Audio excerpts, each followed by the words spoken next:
देखिए, बहुत ही मतलब दुखद भी है ये घटना।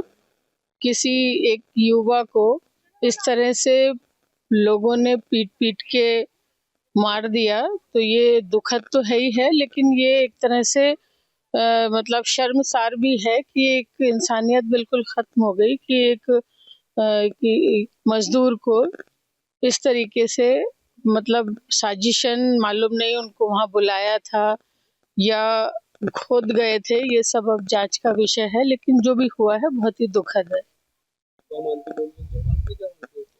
देखिए, जो वीडियो मैंने देखा है और जो सब लोगों से जानकारी मिली है, उससे तो यही एहसास हो रहा है कि भई इतने सारे लोग एक आदमी को मार रहे हैं, तो ये मॉब लिंचिंग ही है। मैम, आज उनके घर परिवार वालों से मिली, क्या आपको पूरी जानकारी मिली? देखिए, यही पता लगा है कि किसी ने उन्हें बुलाया रात को 1 बजे, वो मज़दूर आदमी थे, वो बुलाने पे चले गए मज़दूरी के लिए। अब बाकी तो पुलिस के पास उनका फ़ोन होगा, उसी से मालूम पड़ेगा कि किसने उन्हें फ़ोन करके बुलाया था, घरवालों को तो मालूम नहीं है। उनकी अपनी बीवी से सिर्फ़ इतना बता के गए थे कि मैं अभी आ रहा हूँ, मतलब कहीं जा रहा हूँ और थोड़ी देर में आ जाऊँगा। आप किस नजरिए से? देखिए, बिल्कुल नज़रिया तो आप समझ ही रहे हैं कि मतलब घर से बुलाया है, क्योंकि कोई आदमी अगर ऐसा कुछ करना था तो अपने एरिया में करता वो, वहाँ दूसरी इतनी दूर घर से इतनी दूर जाके।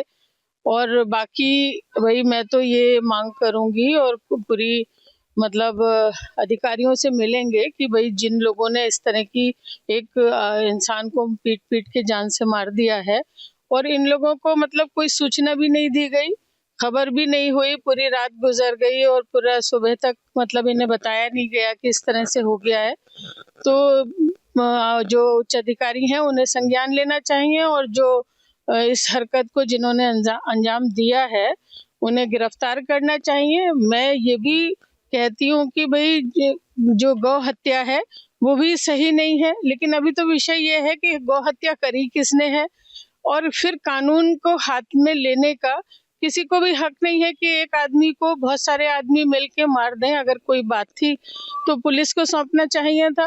भई अदालत है, मतलब पुलिस है, तो वो सब बातें बाद की थी, लेकिन इस तरह से पीट-पीट के मार दिया गया, ये बिल्कुल ही गलत है और इन सब चीज़ों से इंसानियत भी ख़त्म हो रही है और इन चीज़ों से देश की भी इज़्ज़त जो है देश की भी बदनामी हो रही है कि जो बार-बार मॉब लिंचिंग के केसेस सामने आ रहे हैं, तो इसमें मतलब तौहीन हो रही है हमारे मुल्क की भी, जो कुछ लोग इस चीज़ों को अंजाम दे रहे हैं।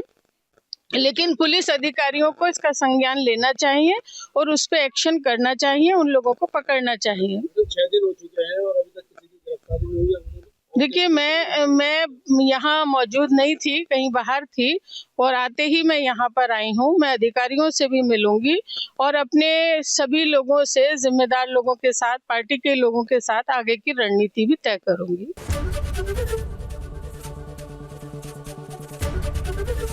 एबीपी गंगा, खबर आपकी, जुबान आपकी।